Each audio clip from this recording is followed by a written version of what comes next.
आजचा कथाभाग या ठिकाणी सर्वप्रथम आणखीन असणार, काल काही आणखीन असणाऱ्या आमच्या भगिनी ज्या काही शाळेमध्ये जातात किंवा कॉलेजमध्ये जातात त्यांच्यासाठी अतिशय महत्त्वाचा आणखीन असणारा बेलपत्राचा उपाय सांगून आपण कथेला सुरुवात करू। तर महाराज, बेलपत्र आणि ज्यांना काही जॉब करायचा आहे, ज्यांना काही उच्च स्तरीय अशा प्रकारचं जे काही शिक्षण घेत आहेत महाराज, अनेक मुलं, की असं नाही की नुसतं बेलपत्र त्याला आणखीन असणारं शहद लावायचं आणि माझ्या भगवान शंकराच्या लिंगाला अर्पण करायचं आणि अभ्यासच करायचा नाही, असं चालणार नाही महाराज। तुमचं कर्म तर तुम्हाला करावंच त्या ठिकाणी लागेल, अभ्यास हा करावाच लागेल महाराज। परंतु शिव महापुराण असं सांगतं महाराज की तुमचा अभ्यास चालू असताना जर ही एक छोटीशी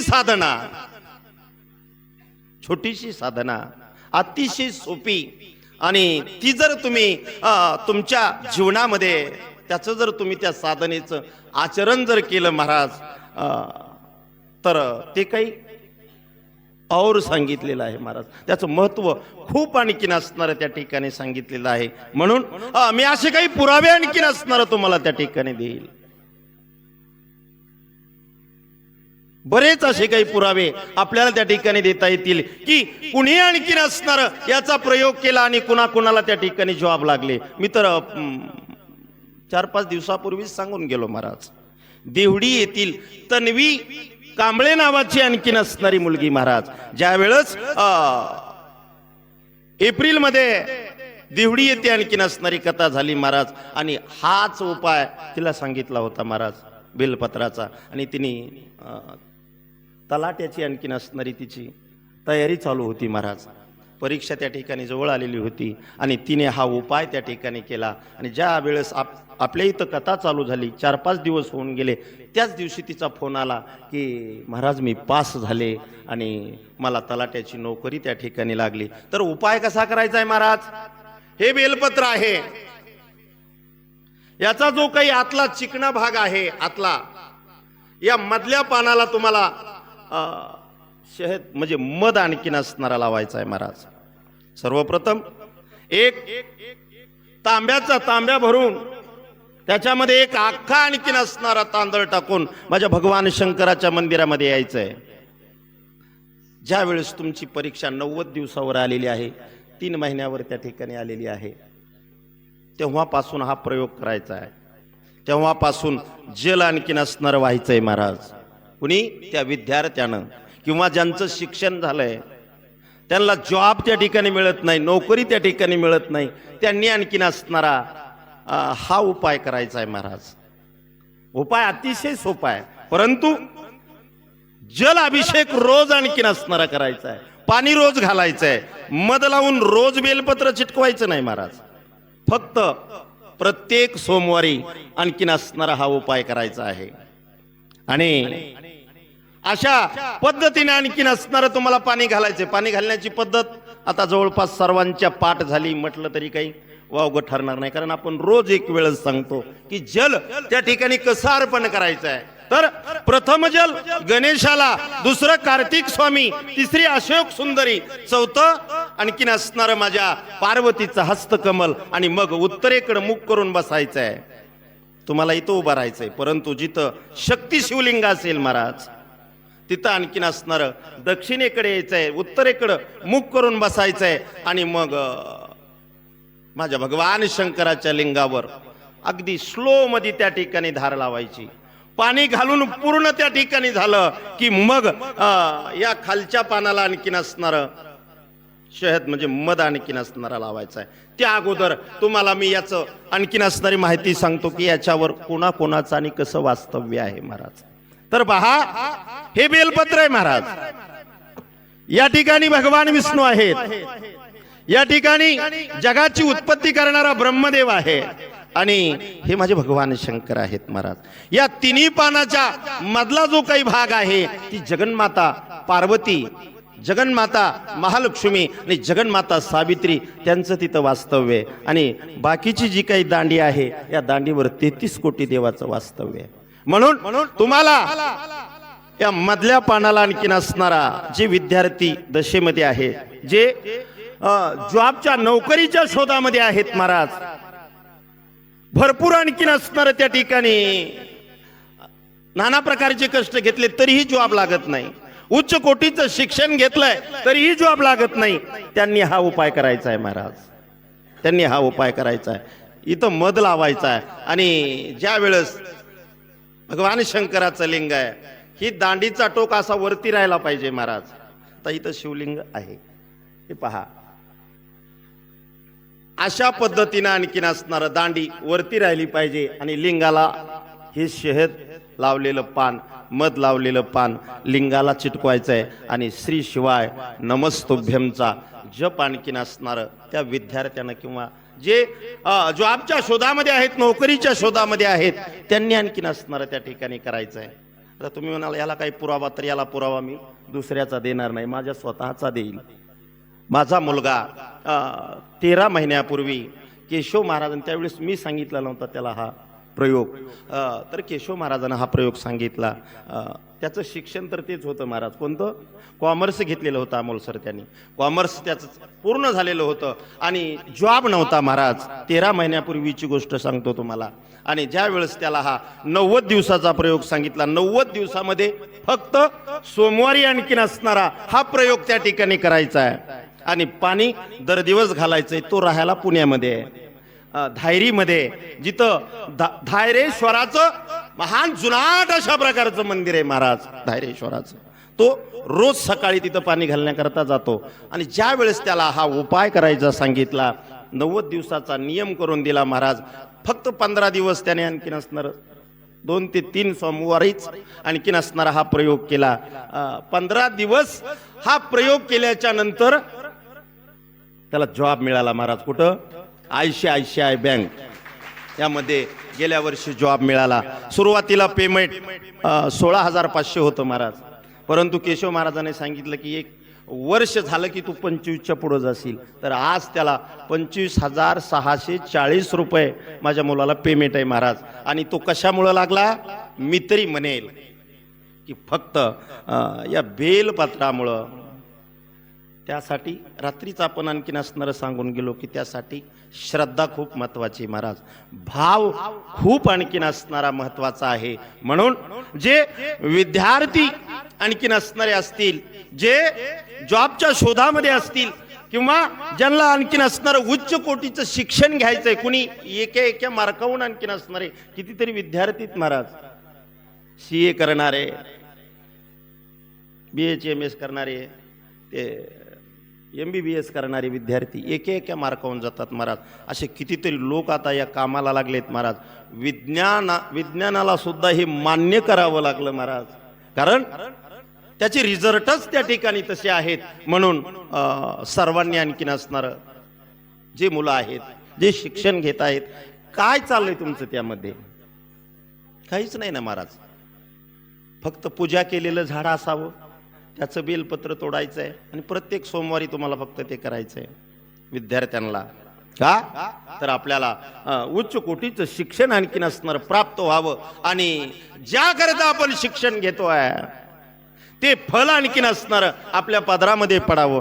किती आई वडील पहा तुम्ही, किती आणखीन असणार शिक्षणासाठी आज लाखो रुपये आणखीन असणारा खर्च त्या ठिकाणी होतोय. म्हणून त्याचं कुठंतरी सार्थक आणखीन असणार व्हावं म्हणून ही साधना आणखीन असणारी आपल्या जीवनामध्ये त्या ठिकाणी उतरायला पाहिजे महाराज. म्हणून आणखीन असणार अवश्य हा उपाय आणखीन असणारा सर्व मुलांनी जे शिक्षण घेत आहेत त्यांनी आणखीन असणारा आपल्या जीवनामध्ये करावा. आणि आता कथेला सुरुवात महाराज. जगाची उत्पत्ती करणारा ब्रह्मदेव आणि नारद महर्षीचा चाललेला संवाद आहे महाराज. नारद महर्षीनं ज्या वेळेस जगाची उत्पत्ती करणाऱ्या ब्रह्मदेवाला प्रश्न केला की भगवान, चला आपण 3 दिवसापूर्वी जो कथाभाग श्रवण केला होता तिथं आपल्याला जायचं आहे. त्या दिवशी आणखीन असणारा या दोघांचा संवाद चालू होता की हे भगवान, मी आणखीन असणार, माझ्या हातून अपराध घडलेला आहे. कोणता अपराध? तर मी भगवान विष्णूला आणखीन असणारा शाप दिला आणि त्या अपराधामधून आणखीन असणार उतराई होण्याकरता काय केल्याच्या नंतर आणखीन असणार माझ्या डोक्यावर जो काही पापाचा संचय झालेला आहे तो नाहीसा होईल, त्यासाठी मला भगवान विष्णूने तुमच्याकडे पाठवलाय आणि मला शिवतत्व आणखीन असणार जाणून घ्यायचं आहे. शिवतत्व आणखीन असणार त्याचं आचरण त्या ठिकाणी मला करायचं आहे, म्हणून मला शिवतत्व त्या ठिकाणी सांगा. अशा प्रकारचा प्रश्न ज्या वेळेस नारद महर्षीने केला महाराज, आणि त्यांच्या प्रश्नाला उत्तर आणखीन असणारे जगाची उत्पत्ती करणारे ब्रह्मदेव देतात महाराज. तर चला, ज्या वेळेस या सृष्टीची त्या ठिकाणी रचना झाली, आपण श्रवण केले महाराज, केले निर्माण 14 भुवने, गगन चंद्र सूर्य नेस तारांगणे, 5 महाभूते भौतिके भिन्ने भिन्ने हो, ऐसा लाघवी हा माया सूत्रधारी. महाराज सर्वांचं निर्माण त्या ठिकाणी केलं. दक्ष प्रजापतीपासून ते किडा मुंगी पर्यंत आणखीन असणार 33 कोटी देवापासून ते जीव जंतू पर्यंत आणखीन असणार सर्व सृष्टीची रचना झाली. परंतु पुढे मैथुनी सृष्टी आणखीन असणारी आता निर्माण करायची आहे महाराज. म्हणून दक्ष प्रजापती आणि वीरणी, दक्ष प्रजापती आणि वीरणीचं विवाह सोहळा मोठ्या थाटामाटामध्ये त्या ठिकाणी पार पडतो महाराज. आणि त्या वीरणीपासून दक्ष प्रजापतीला 60 मुली होतात. इथपर्यंत आपला कथाभाग आलेला होता. 60 मुली होतात आणि त्या 60 मुली कुणाकुणाला दिल्या तेही आणखीन असणार आपण सांगितलं होतं. त्यामधल्या 27 मुली चंद्राला दिल्या, 13 मुली आणखीन असणाऱ्या धर्माला दिल्या, त्यामधल्या 10 आणखीन असणाऱ्या मुली त्या ठिकाणी कश्यप ऋषीला दिल्या. आणि त्यापासून ही संतान जे काही आहे हे कश्यपाचं आणखीन असणारं संतान आहे. आपण जे सांगितलं ना की गोत्र ज्या वेळेस आपल्याला भूदेव ब्राह्मणदेव विचारतात, आपल्याला माहित नसतं महाराज आपलं गोत्र काय आहे, मग आपण सांगतो की कश्यप गोत्र. इथपर्यंत आपण आलेलो होतो. मध्येच मी सांगितलं ना तुम्हाला हा सतीखंड चालू झालेला आहे. आणि प्रथम सृष्टीखंड आणि सतीखंड या दोन्ही खंडाच्या मध्ये कुबेराला कुबेरपद कसं प्राप्त झालं तो कथाभाग सांगायला आपल्याला 2 दिवस गेले महाराज. आणि आता सतीखंडाला सुरुवात आणखीन असणारी होते. तर अशा पद्धतीनं महाराज जगाची उत्पत्ती करणाऱ्या ब्रह्मदेवानं दक्ष प्रजापतीला बोलावून घेतलं. आता सर्वप्रथम ऐका की दक्ष प्रजापती कोण. दक्ष प्रजापती म्हणजे जसं आपण आपल्या गावचा एक अध्यक्ष बनवतो किंवा तालुक्याचा अध्यक्ष बनवतो किंवा जिल्ह्याचा अध्यक्ष बनवतो किंवा महाराष्ट्राचा किंवा देशाचा अध्यक्ष बनवतो. आता देशाचं अध्यक्षपद कुणाकडे आहे? ते राष्ट्रपतीकडे, देशाची राष्ट्रपती. तसं महाराज 14 भुवनाचं आणखीन असणार अध्यक्षपद गाजवणारा म्हणजेच दक्ष प्रजापती महाराज. 14 भुवनाचा अध्यक्ष.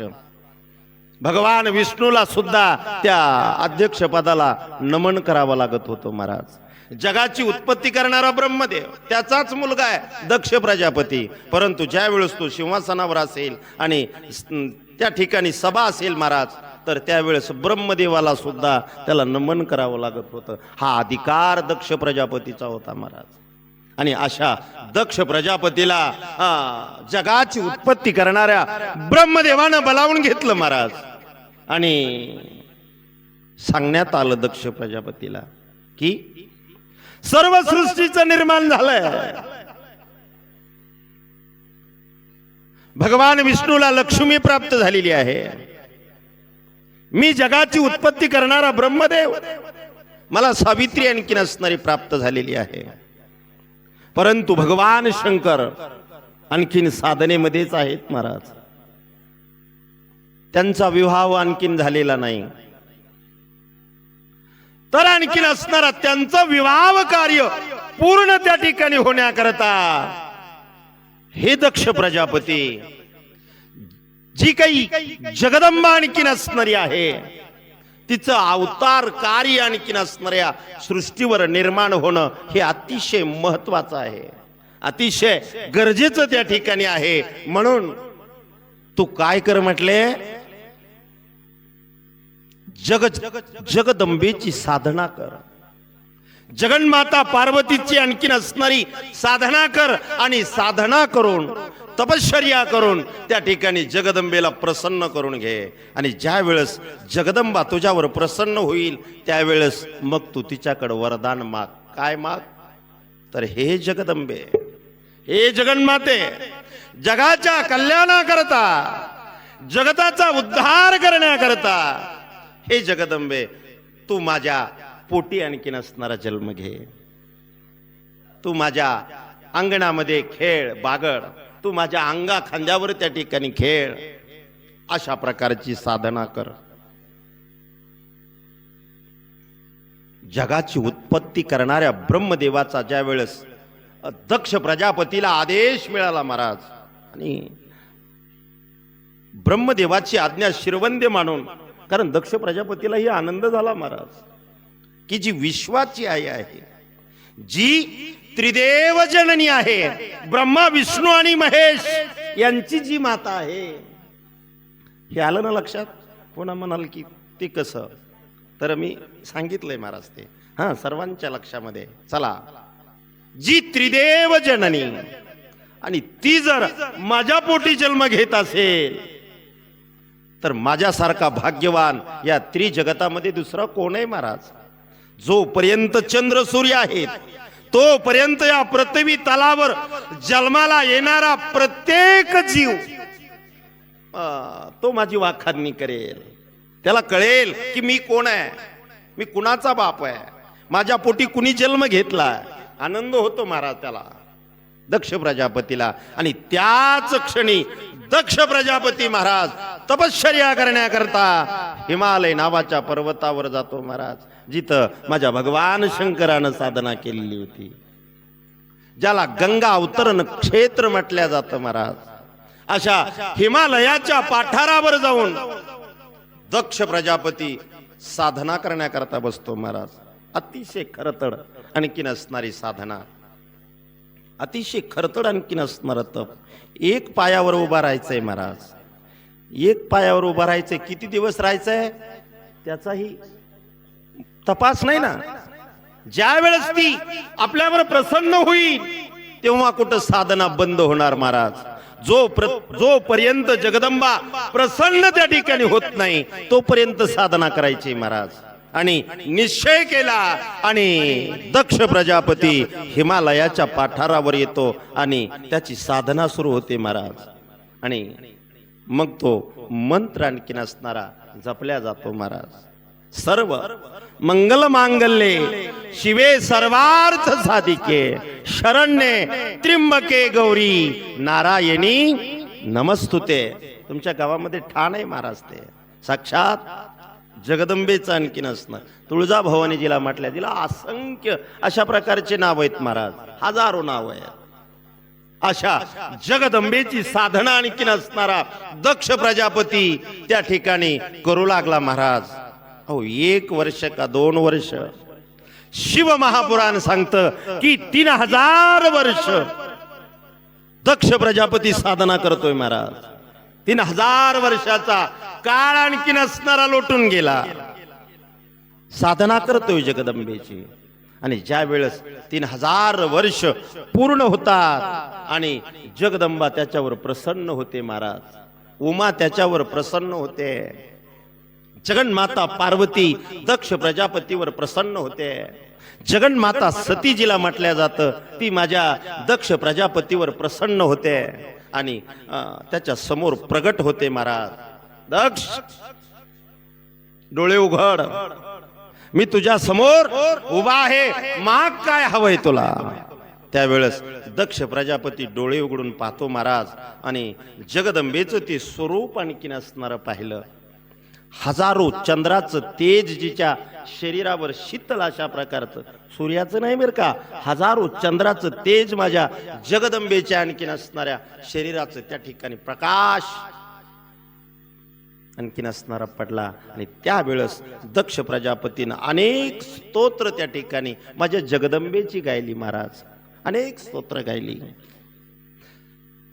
स्तवन आणखीन असणारं केलं महाराज. आणि दोन्ही हात जोडून दक्ष प्रजापती जगदंबेला आणखीन असणार आपली मनोवांछित कामना आणखीन असणारा जगदंबेच्या समोर प्रकट करतोय. माते, खरंच जर तू आणखीन असणारी माझ्यावर त्या ठिकाणी प्रसन्न आहेस, खरंच जर मला वर देण्याकरता तू या ठिकाणी प्रकट झालेली आहेस, तर आई आई जगताच्या कल्याणाकरता, जगताच्या कल्याणाकरता हे माते तुला माझ्या पोटी जन्म घ्यायचा आहे. नुसता माझाच स्वार्थ त्याच्यामध्ये नाही, माझा स्वार्थ तर आहेच, परंतु जगताचा सुद्धा स्वार्थ आणखीन असणारा या साधनेमध्ये दडलेला आहे. जगत कल्याणाचा स्वार्थही या साधनेमध्ये त्या ठिकाणी घडलेला आहे. आणि आई, तुला चांगलं माहित आहे की भगवान विष्णूचं विवाह कार्य पूर्ण झालेलं आहे. जगाची उत्पत्ती करणाऱ्या ब्रह्मदेवाचंही विवाह कार्य आणखीन असणार पूर्ण झालेलं आहे. परंतु ज्याला आपण रुद्र म्हणतो, ज्याला आपण महेश त्या ठिकाणी म्हणतो, त्या माझ्या भगवान महेशाचं आणखीन असणारं विवाह कार्य बाकी आहे, शिल्लक आहे. आणि हे माते, तुझ्याशिवाय कोण आणखीन असणार माझ्या भगवान शंकराबरोबर विवाह त्या ठिकाणी करणार. म्हणून हे आई, खरंच जर माझ्यावर प्रसन्न असेल तर मला असं वरदान दे, मला असं वरदान दे की हे माते, तू माझ्या घरी माझ्या पोटी आणखीन असणारा जन्म घ्यावा आणि माझ्या पोटी जन्म घेऊन माझ्या अंगणामध्ये खेळून, माझ्या अंगणामध्ये लहानाची मोठी होऊन नंतर आणखीन असणार भगवान शंकराला तू वरावं, बस या पलीकडे मला काही एक नको आहे. तथास्तु म्हटली महाराज जगदंबा, तथास्तु, काही अडचण नाही. ठीक आहे, मी तुझ्या पोटी जन्म घेईन, परंतु दक्ष ऐक, परंतु महाराज ऐक, मी तुझ्या पोटी जन्म घेईन, कारण तू 3000 वर्षे यासाठी साधना केलीस की मी तुझ्या पोटी जन्माला यावं. परंतु ज्या वेळेस मी तुझ्या घरी जन्माला येईन, जन्माला तरी येणारच आहे, परंतु ज्या दिवशी तुझ्या घरी तुझ्याकडून ज्या दिवशी माझा अनादर होईल, ज्या वेळेस ज्या दिवशी तुझी वक्र दृष्टी आणखीन असणारी माझ्यावर पडेल, ज्या दिवशी तुझ्या घरी माझा अवमान होईल, अपमान होईल, त्याच क्षणी मी आणखीन असणारा हा देह त्याग करील, मी तुला सोडून जाईल. ही गोष्ट लक्षात ठेव. हे अतिशय गुह्य ज्ञान आणखीन असणार आहे, हे अतिशय महत्वाचं आणखीन असणार त्या ठिकाणी आहे. त्यावेळेस दक्ष प्रजापतीनं हात जोडले, आई, ज्यासाठी मी 3000 वर्ष वारा भक्षण करून या ठिकाणी तुझी साधना केली आणि मी तुझा अनादर कसा करील, माझ्याच्यानं तुझा अनादर कधीच केव्हाच आणखीन असणार आयुष्यामध्ये होणार नाही, असं वचन दिलं हो महाराज. परंतु पहा पुढे काय होत आहे. आई, ठीक आहे, तुझं सर्व आणखीन असणाऱ्या गोष्टी मला मान्य आहे, परंतु माझ्या पोटी जन्म घे. आणि ठीक आहे म्हटले महाराज. आणि अशा प्रकारचं वरदान ज्या वेळेस दक्ष प्रजापतीला प्राप्त झालं महाराज, आणि जगदंबा अंतर्धान पावली. आणि अशा प्रकारचं वरदान प्राप्त ज्या वेळेस दक्ष प्रजापतीला झालं, त्यावेळेस 33 कोटी देवाला आनंद होतोय महाराज.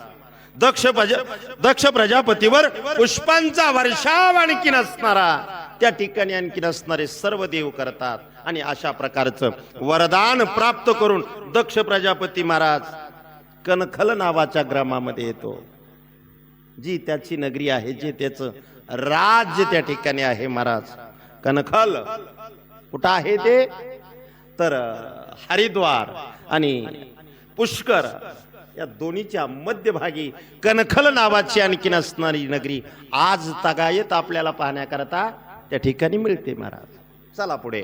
अशा प्रकारचा आणखीन असणारा दक्ष प्रजापती आनंदाला पारावार त्या ठिकाणी राहिला नाही. महाराज स्वतःच्या संचिताला तो धन्यता देऊ लागला.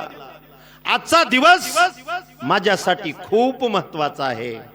आज माझं भाग्य आणखीन असणार उदयाला आलं. अशा प्रकारचं स्वतःच्या संचिताला अनेक धन्यता तो देऊ लागला. आणि आनंदाच्या भरामध्ये तो आणखीन असणारा महाराज आपल्या घरी येतो, कणखल नावाच्या नगरामध्ये येतो. आणि पुन्हा मैथुनी सृष्टीला आणखीन असणारा तो आता सुरुवात करतो. महाराज कारण दक्ष प्रजापतीनं ब्रह्मदेवाकडे एक आपलं गाऱ्हाणं मांडलं. महाराज चला आता जगन्माता सती जन्माला यायच्या अगोदर एक मध्ये दुसरी थोडी कथा आहे. महाराज ती कथा अशी आहे की दक्ष प्रजापती आणि ब्रह्मदेवाला सांगतोय की हे ब्रह्मदेवा, सृष्टी आणखीन असणार जे काही वाढवण्याचं कार्य तुम्ही माझ्याकडे दिलंय, तुम्हा मानव जातीचं कार्य जे काही वाढवण्याचं कार्य तुम्ही माझ्याकडे दिलंय ते आणखीन असणार वाढत नाही, ते थांबलेलं आहे, ते वाढत नाही. मी काय करू? त्यावेळेस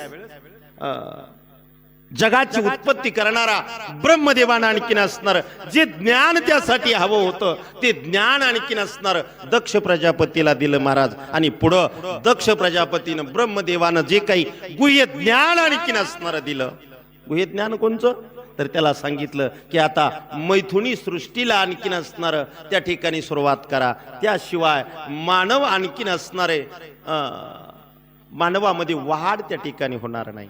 कारण आतापर्यंत जे काही देवाची आपण निर्मिती केली, दानवाची निर्मिती केली, यक्ष गण गंधर्वाची निर्मिती केली, ती ब्रह्मदेवाच्या शरीरामधून त्याची निर्मिती झाली. महाराज परंतु आता तू मामाची निर्मिती करायची. मग कशी करायची? तर महाराज एक प्रसूती नावाच्या स्त्री बरोबर आणखीन असणार दक्ष प्रजापतीचा विवाह आणखीन असणारा पुन्हा पूर्ण होतो. आणि त्यापासून सर्वप्रथम 10,000 आणखीन असणारे मुलं दक्ष प्रजापतीला होतात. महाराज 10,000. तेही आपल्या वडिलांसारखे आणखीन असणारे ज्ञानी.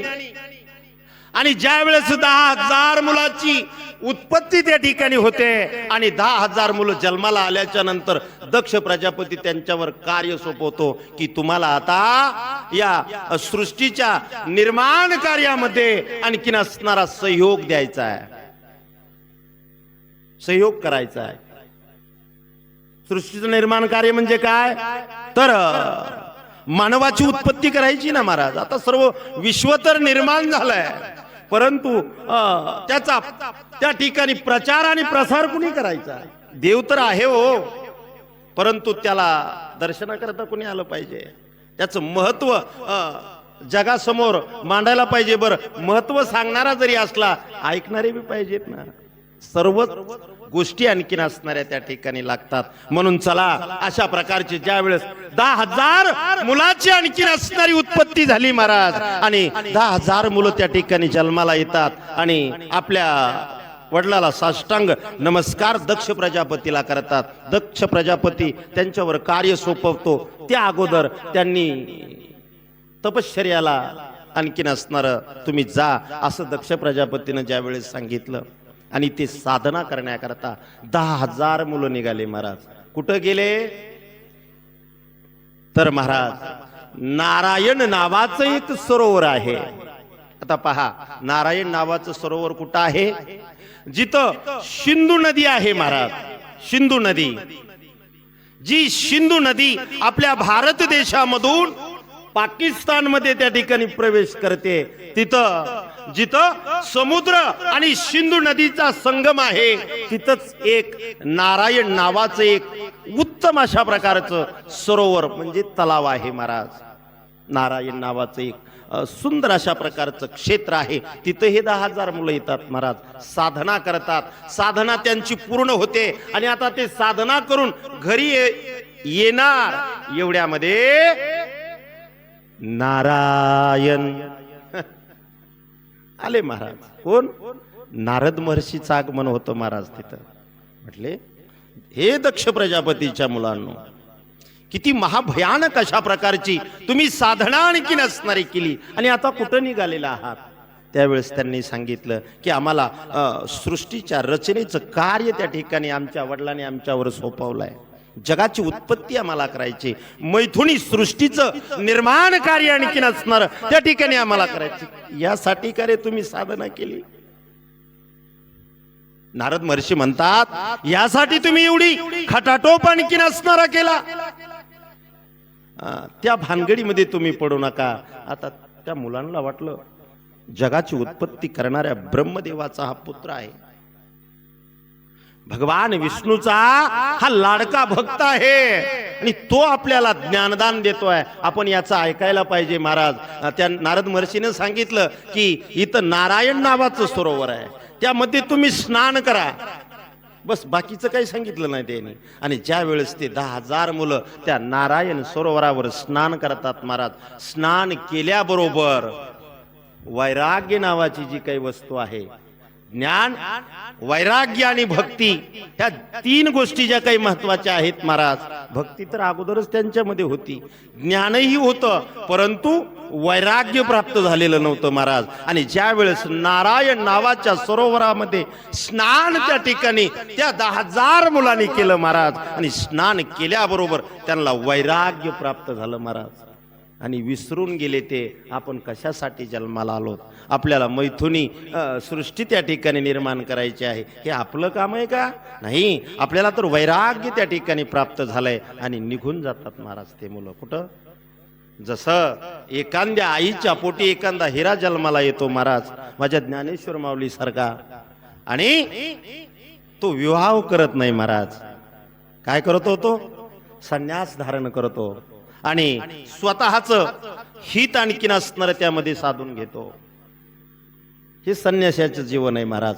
परंतु ज्या वेळेस त्यांना वैराग्य त्या ठिकाणी प्राप्त झालं आणि ते मुलं वैराग्याच्या दिशेने निघून गेले आणि मैथुनी सृष्टीचं कार्य तसंच आणखीन असणार राहिलं, हे ज्या वेळेस दक्ष प्रजापतीला कळालं महाराज, त्यावेळेस सर्व अंग आणखीन असणार त्याचं होरपाळू लागलं महाराज. एवढा क्रोध आला, एवढा आणखीन असणारा क्रोध आला, परंतु त्यावेळेस ब्रह्मदेव तिथे येतात महाराज आणि त्याचा क्रोध शांत करतात. कुणाचा? दक्ष प्रजापतीचा. दक्ष प्रजापती ब्रह्मदेवाचाच मुलगा आहे महाराज आणि नारद महर्षी त्याचाच मुलगा आहे. पुन्हा सांगितलं की पुन्हा आणखीन तो काही मुलाची उत्पत्ती कर. पुन्हा त्यानं 10,000 मुलाची उत्पत्ती केली. पुन्हा तेच घडलं महाराज. डबल तो कथाभाग मी तुम्हाला सांगत नाही. पुन्हा तेच घडलं. पुन्हा दुसरे 10,000 मुलं ज्या वेळेस निर्माण झाले त्यांचीही अवस्था माझ्या नारद महर्षीनं तीच केली महाराज. पहिले ज्या दिशेने गेले, पाठीमागचे जन्माला आलेले ही त्याच दिशेने गेले. मग मात्र दक्ष प्रजापतीला अतिशय क्रोध आला महाराज आणि नारद महर्षीच्या वेळेस दक्ष प्रजापतीकडे येतात महाराज. नारदाला पाहिलं आणि दक्ष प्रजापतीचा पहारा चढला महाराज, पहारा चढला. एवढा क्रोध आला, एवढा क्रोध आला, हे नारदा तू आणखीन असणारा ढोंगी आहेस. दक्ष प्रजापतीच्या मुखामधून गेलेले शब्द आहेत महाराज. कारण आता सद्यस्थितीला दक्ष प्रजापतीवर माझ्या भगवान शंकराची माया आहे, तो मायेनं मोहित झालेला आहे. म्हणून नारद महर्षीला तो श्राप देतो महाराज त्याच ठिकाणी की हे नारदा तू ढोंगी आहेस, व्यर्थच लोक तुला आणखीन असणार भगवान विष्णूचा एक सच्चा साधक त्या ठिकाणी समजतात, परंतु तू ढोंगी आहेस. माझे 20,000 आणखीन असणारे मुलं तू वैराग्याच्या दिशेनं त्यांची वाट लावली. अरे तुला माहित नव्हतं का मी कशासाठी त्यांची उत्पत्ती केली होती? ऐका महाराज, जो मुलगा आपल्या आई वडिलाचं, गुरुचं, देवाचं ऋण जोपर्यंत फेडत नाही आणि ते ऋण फेडण्याच्या अगोदर जर तू संन्यास घेत असेल, दक्ष प्रजापतीचे शब्द आहेत बरं का, माझे नाही. दक्ष प्रजापती नारदाला म्हणतोय, नारदा, अरे माझे जे काही मुलं आज माझ्यापासून दुरावल्या गेले, त्या मुलाकडून ऋषीऋण, देवऋण आणि पितृऋण हे तिन्ही ऋण आणखीन असणार. ज्या वेळेस ते संतान, आपल्या पोटी जन्माला आलेलं संतान, त्या संतानानं या तिन्ही ऋणामधून अगोदर मुक्त व्हावं लागतं महाराज, आणि मग कुठं संन्यास घ्यायला जमतो. आणि हे तिन्ही ऋण मुक्त न आणखीन असणारे पूर्ण न करता तू माझ्या मुलाला संन्यास आणखीन असणारा घ्यायला लावला. म्हणजे असा जर एखादा व्यक्ती हे तीन ऋण पूर्ण न करता संन्यास घेत असेल तर शास्त्र सांगतंय तो किती जरी ज्ञानी असला, तो किती जरी विद्वान असला, तर त्याची वाट अधोगतीच्या दिशेनं आहे महाराज. का तर जन्माला आल्याच्या नंतर अगोदर हे तीन ऋण पूर्ण करावे लागतात. ऋषीऋण, देवऋण आणि पितृऋण. या तीन ऋणातून ज्या वेळेस तो मुक्त होईल तेव्हा कुठं संन्यास घेता येतो महाराज. संन्यास घ्यायचं तरी काही सोपं आहे का? आणि तू असं आणखीन असणार माझ्या मुलाला करू दिलं नाही आणि तू त्यांना संन्यास घ्यायला लावला. म्हणून जा नारदा, मी तुला शाप देतो की आजपासून कुठेही एका जागेवर एका क्षणाच्या वर तू थांबू शकणार नाहीस. एका जाग्यावर आजपासून तुला आणखीन असणार कुठंच एक क्षणाच्या पुढे थांबता येणार नाही. अशा प्रकारचा शाप आणखीन असणारा महाराज दक्ष प्रजापतीनं नारद महर्षीला दिला. तेवढ्यात ब्रह्मदेव येतात महाराज तिथं, आणि ब्रह्मदेव दक्ष प्रजापतीचा त्यांना आलेला क्रोध आणखीन असणार शांत करतात महाराज. त्याला मार्गदर्शन करतात, परंतु दिलेला शाप खोटा होणार नाही महाराज. आणि तेव्हापासून नारद महर्षी कुठेही जास्त वेळ थांबत नाहीत महाराज. नारायण म्हणायचं, काय सांगायचंय ते सांगायचं थोडं एका क्षणामध्ये, आणि लगेच ज्याला गमन कळा त्या ठिकाणी प्राप्त आहे महाराज. अशा प्रकारचं नारद महर्षीला शाप आणखीन असणारा दिला. आणि शाप देऊन ज्या वेळेस ब्रह्मदेव तिथे येतात त्याचं सांत्वन करतात, आणि सांत्वन करून आता दोघेही त्या ठिकाणी नारद महर्षी आणि ब्रह्मदेव तिथून निघून जातात महाराज. आणि पुढचं कार्य त्या ठिकाणी चालू होतं महाराज. आता विश्वाची जननी, त्रिदेव जननी, जगन्माता महाराज दक्ष प्रजापतीच्या पोटी आता जन्माला येणार आहे महाराज. जन्माला येणार आहे त्यावेळेस दक्ष प्रजापतीची पत्नी, जिला वीरणी म्हटलं जातं महाराज, जिचं नाव एक दुसरं ऍक्शिनिवी अशा प्रकारचा एक तिच्या नावाचा त्या ठिकाणी उल्लेख आहे, परंतु इथं वीरणी अशा प्रकारचा शब्द उल्लेख त्या ठिकाणी आला. आणि महाराज ज्या वेळेस सुंदर अशा प्रकारचं मुहूर्त आहे, सुंदर अशा प्रकारचा दिवस आहे, शुभ घडी आहे, त्या दिवशी माझी जगदंबा दक्ष प्रजापतीच्या हृदयामध्ये येऊन स्थित होते महाराज. आणि दक्ष प्रजापतीच्या हृदयामध्ये स्थित होऊन ज्या वेळेस दक्ष प्रजापती आणखीन असणारी आपली पत्नी वीरणी आणखीन त्या वीरणीला रती सुख त्या ठिकाणी देतो. आणि नंतर मग वीरणीच्या गर्भ आणखीन असणारा दिवसेंदिवस त्या ठिकाणी वाढी लागतो महाराज. आणि 9 महिने त्या ठिकाणी पूर्ण होतात. 10वा महिना ज्या वेळेस पूर्णत्वाला जातो आणि जगत जननी, त्रिदेव जननी आणखीन असणारी जगदंबा त्या वीरणीच्या पोटी जन्म घेते महाराज. आणि जन्म घेतल्याबरोबर चतुर्भुज रूपामध्ये पुनश्च एकदा दक्ष प्रजापतीच्या समोर प्रगट होते महाराज. आणि नंतरही त्याला सूचना देते महाराज प्रगट होऊन. ती दिलेली सूचना मात्र शिव महापुराण सांगतं की जी काही तिची माता आहे वीरणी, जी दक्ष प्रजापतीची पत्नी आहे, तिला ते कळत नाही महाराज ही काय सूचना देते.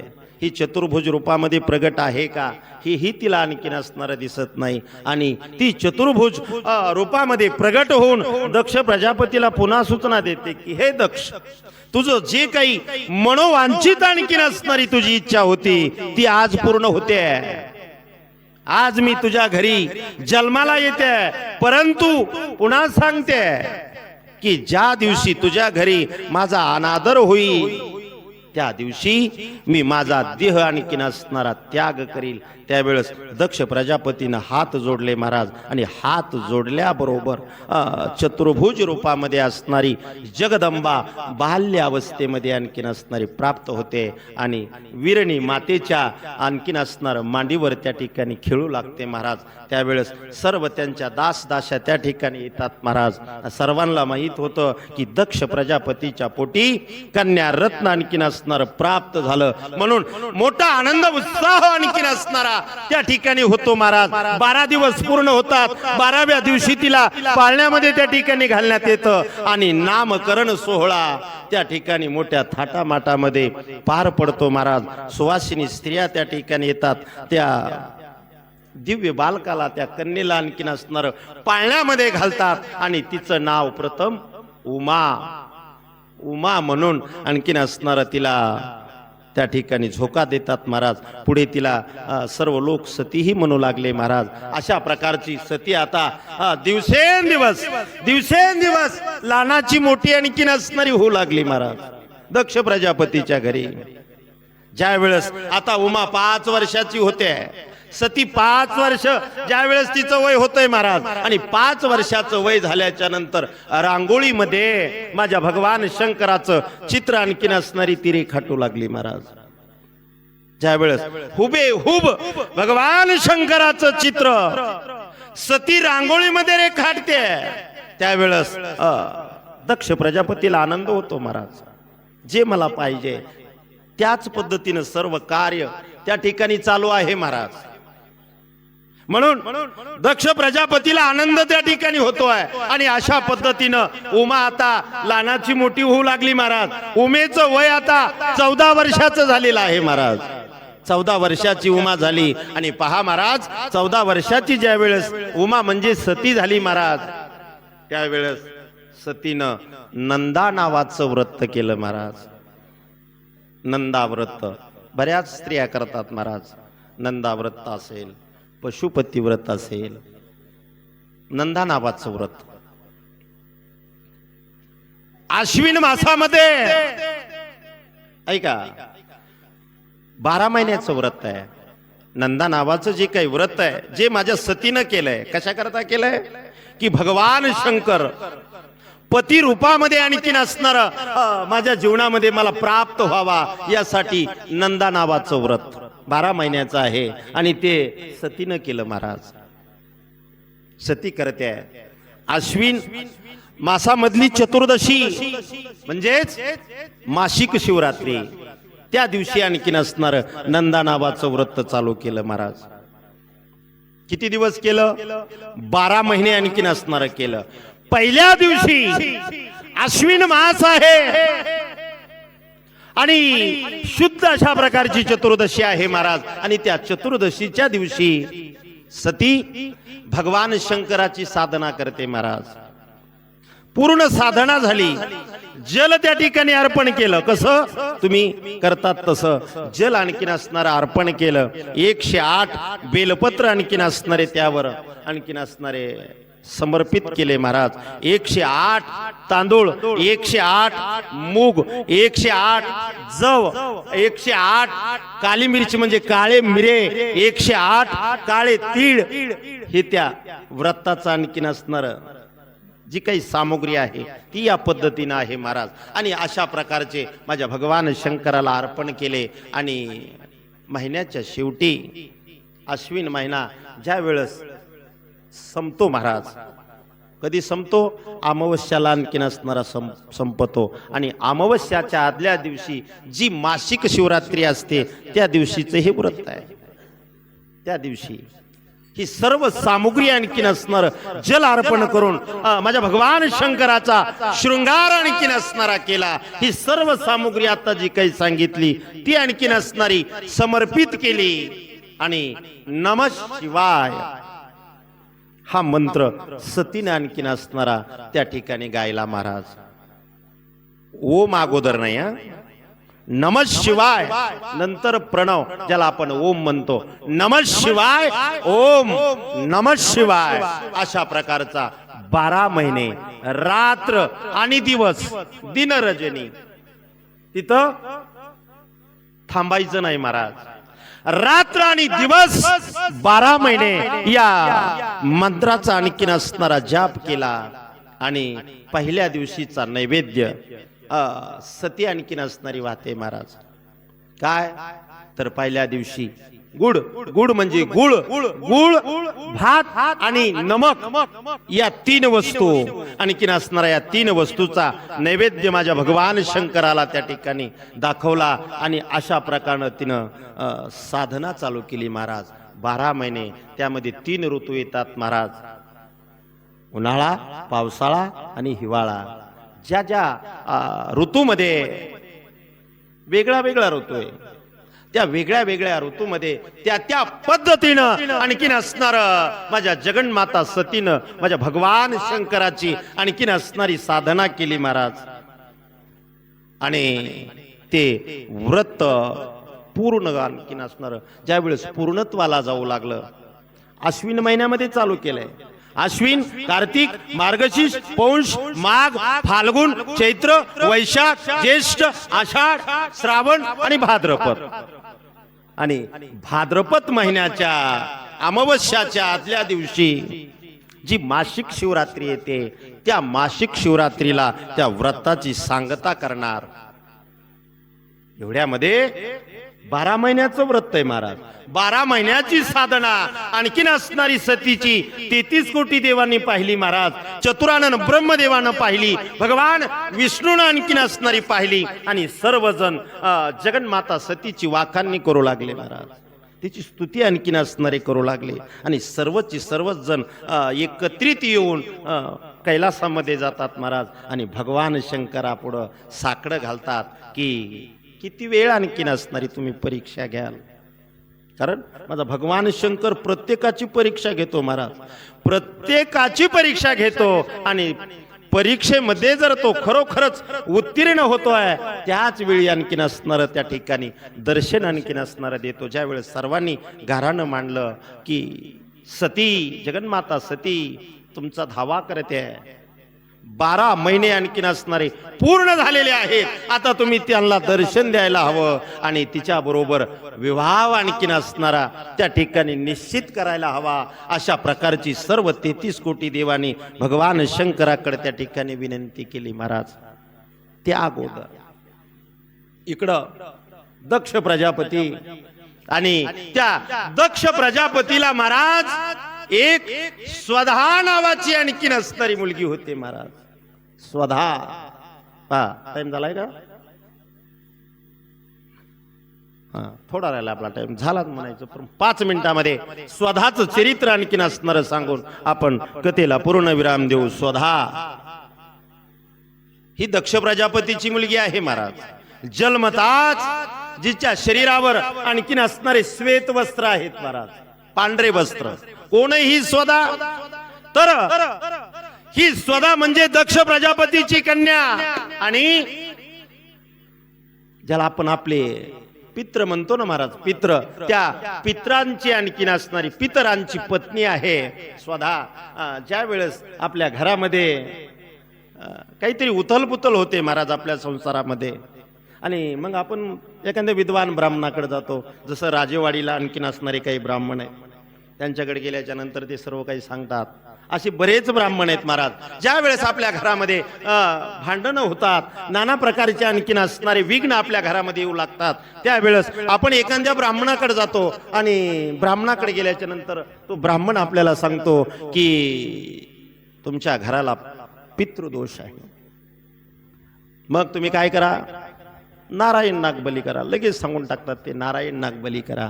परंतु माझं शिव महापुराण सांगतं महाराज, जर तुम्हाला पितृदोष असेल तर लगेच घाबरून जायचं काही एक कारण नाही महाराज.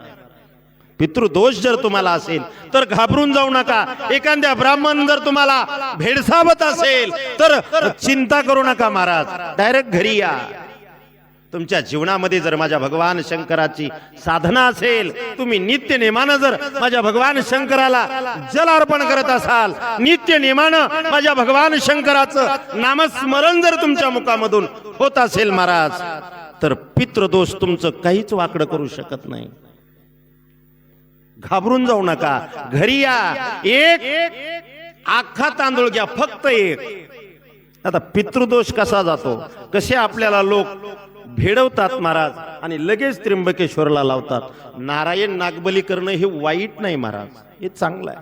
परंतु ज्याच्या घरी काही हत्या झाली असेल, एखाद्याने आत्महत्या केली असेल, अशाला जरी समजा नारायण नागबली करावं लागतो. परंतु छोटा मोठा जर पितृदोष असेल महाराज आणि घरामध्ये एकमेकाचं त्या ठिकाणी जमत नसेल, पितृदोष असेल, तर तो पितृदोष एका क्षणामध्ये नाहीसा होतो महाराज, असं शिव महापुराण सांगतं महाराज. तर घरी या आणि घरी येऊन एक अख्खा तांदूळ आणखीन असणारं घेऊन तो आपल्या हातावर घ्या महाराज आणि आपल्या अन्नपूर्णा सदनामध्ये जा, आपल्या स्वयंपाक घरामध्ये जा महाराज. आणि स्वयंपाक घरामध्ये जाऊन ज्या स्वयंपाक घरामध्ये आपण पाणी ठेवतो ना, माठामध्ये, माठ असेल, टाकी असेल, जे काही साहित्य असेल, हंडा असेल, घागर असेल, जी आपली पाणी ठेवायची जागा आहे, त्या हंड्याच्या बुडाला किंवा त्या माठाच्या बुडाला किंवा त्या घागरीच्या बुडाला एका तांब्याच्या ताटामध्ये हातामध्ये घेतलेला तांदूळ त्या तांब्याच्या ताटामध्ये ठेवा आणि त्या माठाच्या बुडाला ते ताट ठेवा. एक दोन घटका, 2-3 मिनिट, 5-6 मिनिट आणखीन असणार तिथं राहू द्या आणि ती ताट आता हातामध्ये घ्या. एक तांब्याचा तांब्या भरून घेऊन तो अख्खा तांदूळ घेऊन कुठे यायचंय तुम्हाला? माझ्या भगवान शंकराच्या मंदिरामध्ये यायचंय महाराज. जल त्या ठिकाणी अर्पण करायचंय, अर्ध जल अगोदर अर्पण करायचंय आणि तो तांदूळ जो तुम्ही त्या ताटामध्ये ठेवलेला आहे तो तांदूळ माझ्या भगवान शंकराच्या लिंगावर व्हायचा आहे आणि स्वधा स्वधा स्वधा स्वधा स्वधा असं किती वेळेस म्हणायचंय? 5 वेळेस. 5 वेळेस स्वधा स्वधा स्वधा स्वधा त्या ठिकाणी म्हणून अख्ख जल आणि तो तांदूळ माझ्या भगवान शंकराला त्या ठिकाणी अर्पण करायचा आहे. बस त्याच ठिकाणी त्याच क्षणी 5 वेळेस भगवान शंकराच्या मंदिरामध्ये येऊन स्वधा या मंत्राचा ज्या वेळेस तुम्ही 5 वेळेस जप करणार, त्याच क्षणी तुमच्या घरामधला पितृदोष आणखीन असणारा 100% त्या ठिकाणी नाहीसा होणार, यामध्ये तीळ मात्र शंका नाही, असे शिव महापुराण सांगतं. म्हणून पितृदोषाला भ्यायची गरज आणखीन असणार नाही. कुणाला भ्यायची गरज नाही? ज्याच्या जीवनामध्ये साधना आहे, ज्याच्या मुखामध्ये श्री शिवाय नमस्तुभ्यम आहे, ज्याच्या जीवनामध्ये भगवान शंकराला जल अर्पण करण्याचं भाग्य ज्याच्या जीवनामध्ये आहे, त्यांना पितृदोष ही साधना जर तुम्ही केली तर काहीही करू शकत नाही. तो त्याच क्षणी आणखीन असणारा पितृदोष त्या ठिकाणी नाहीसा होईल.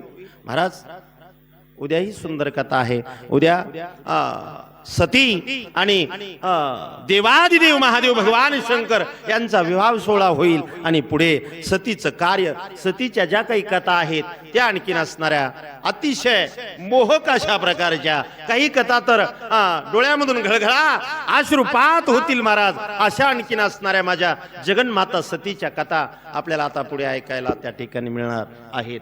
ही विषय अगोदरचे थोडेसे किचकट आहेत, थोडेसे डोक्यावरून जाणारे आहेत, थोडेसे तुम्हाला बोर करणारेही विषय असतील, परंतु ते सांगावेच लागतात. आणि म्हणून सतीचं आणखीन असणारं जे काही कथन आहे महाराज पुढचं, त्या ठिकाणी पुढचं ते अतिशय महत्वाचं आहे. म्हणून बस आज याच ठिकाणी माझ्या वाणीला पूर्ण